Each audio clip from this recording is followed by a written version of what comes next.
পৃথিবীর বৃহত্তম রাজনৈতিক সমাবেশ। বিএনপি দাবি করেছে জনসভায় 50 লাখ মানুষের সমাগম হয়েছে। পৃথিবীর ইতিহাসে বৃহত্তম রাজনৈতিক জনসভাটি হয়েছে 2003 সালে ইরাক যুদ্ধের বিরুদ্ধে। ইতালির রোমের সেই সমাবেশে দল মত নির্বিশেষে প্রায় 30 লাখ মানুষ যোগ দেন। তারেক রহমানের জনসভায় ঠিক কত লোক হয়েছে তা এখনো সুনির্দিষ্টভাবে বলা না গেলেও Bangladesh telecom regulatory commission BTRC জানিয়েছে তারেক রহমানের প্রত্যাবর্তন ঘিরে 1,10 লাখেরও বেশি সিম ঢাকায় প্রবেশ করেছে।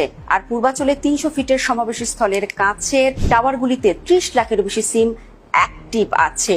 অর্থাৎ যে কোনো হিসেবে এটি ছিল পৃথিবীর বৃহত্তম সমাবেশ। রেকর্ড হয়েছে তারেকের ফ্লাইটের নজরদারিতেও। শুধু একটি ওয়েবসাইটে প্রায় 50,000 মানুষ তারেকের বিমানটিকে ফলো করেছেন।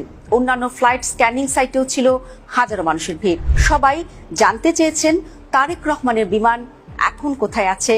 প্রতীক্ষা ছিল কখন নামবেন তাদের প্রিয় নেতা। শুধু ওয়েবসাইটে নয়, সারা পৃথিবীতে ফেসবুক, ইউটিউব এবং গুগল সার্চেও শীর্ষে ছিলেন তারেক রহমান। এমন অসংখ্য রেকর্ড গড়ে দেশে ফেরা তারেক রহমানের কাছে প্রত্যাশাও সীমাহীন।